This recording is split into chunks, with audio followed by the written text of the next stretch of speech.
studi agama-agama. Pada kesempatan ini, saya menjelaskan materi yaitu tentang filsafat agama dan diampu oleh dosen Ibu Nurbaiti SAG MPhil. Baiklah, filsafat agama. Filsafat agama adalah berpikir tentang dasar-dasar agama menurut logika yang bebas. Pemikiran ini terbagi menjadi dua bentuk. Yang pertama, membahas dasar-dasar agama secara analitis dan kritis, tanpa terkait kepada ajaran agama dan tanpa tujuan untuk menyatakan kebenaran suatu agama. Dan epistemologis.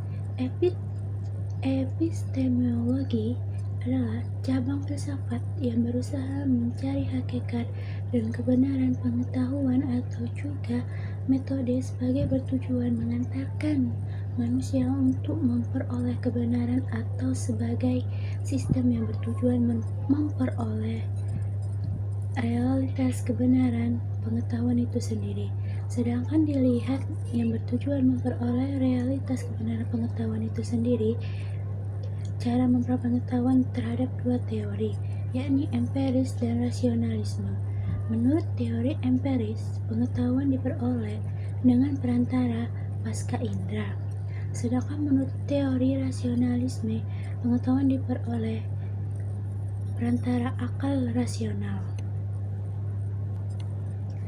Dalam filsafat pengetahuan atau epistemologi, sumber pengetahuan selama perjalanan ilmu pengetahuan baik di dunia barat maupun timur, sumber pengetahuan dari rasio orang-orang yang mengembangkan cara ini disebut rasionalis. Kaum rasionalis ini mengembangkan paham yang kita kenal sering saat ini dengan tema term rasionalisme. Sumber pengetahuan berdasarkan pengalaman. Sumber pengetahuan yang kedua ini biasa disebut empiris, yang dijadikan paham empirisme oleh kaum empiris. Cara kedua ini berbeda dengan sumber pengetahuan yang pertama. Sumber kedua ini sangat kontradiksi kaum rasionalis. Dan adapun konsep ketuhanan secara evolusionistik pada dasarnya dimulai dari tahap animisme, dinamisme, politeisme, henoteisme, dan diakhiri oleh monoteisme. Animisme merupakan kepercayaan terhadap adanya makhluk halus atau roh-roh yang ada pada setiap benda, baik benda hidup maupun benda mati. Sedangkan dinamisme adalah kepercayaan akan adanya kekuatan atau gaib yang terdapat pada berbagai barang, baik yang hidup ataupun mati. Kekuatan gaibnya dipercaya dapat mempengaruhi apa yang ada di sekitarnya. Politeisme adalah kepercayaan terhadap makhluk-makhluk gaib yang disebut dewa, dan para dewa ini selain punya nama sendiri juga dipercaya mempunyai tugas masing-masing dalam mengatur jalannya roda kehidupan ini.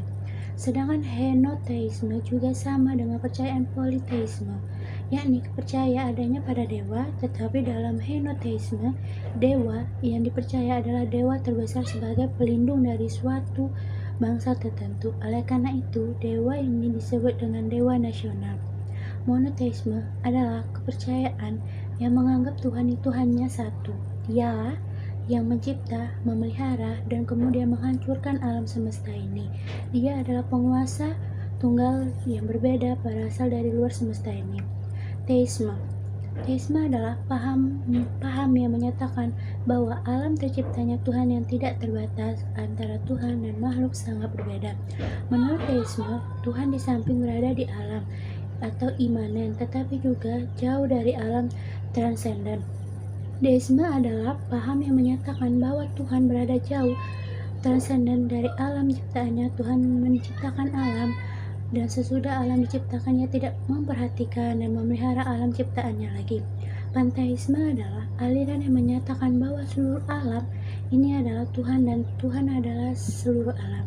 Panteisme adalah aliran atau paham yang menyatakan bahwa semua adalah Tuhan. Skeptisisme agama adalah sebuah jenis skeptisisme yang berkaitan dengan agama. skeptis agama mempertanyakan otoritas agama dan tidak selalu anti agama, namun skeptis terhadap hal tertentu atau seluruh keyakinan atau praktek agama. Naturalisme merupakan teori menerima atau natur alam sebagai keseluruhan realitas. Istilah natur telah dipakai dalam filsafat dengan macam-macam arti, dari mulai dunia fisik yang dapat dilihat oleh manusia sampai kepada sistem total dan fenomena ruang dan waktu. Materialisme itu yaitu paham dalam filsafat yang menyatakan bahwa hal adanya yang dapat dikatakan benar-benar ada adalah materi, lebih menekankan pandangan terhadap kebenaran yang bersifat material. Positivisme yang merupakan kelanjutan dari empirisme memiliki pandangan bahwa hanya pengalaman objektif sajalah yang wajib dipercayai. Oleh karena itu, positivisme sangat menolak segala hal yang bersifat metafisik termasuk agama. Freudisme menyatakan bahwa agama merupakan hasil proyeksi semata dari kondisi psikologis manusia. Bahwa Freud menyatakan bahwa agama merupakan produk dari orang-orang tidak dewasa atau infantil. Dan jika di suatu masa psikologis masyarakat sudah dewasa dan matang, maka dengan sendirinya agama akan hilang dengan sendirinya. Baiklah, demikian beberapa hal yang bisa saya sampaikan pada kesempatan ini.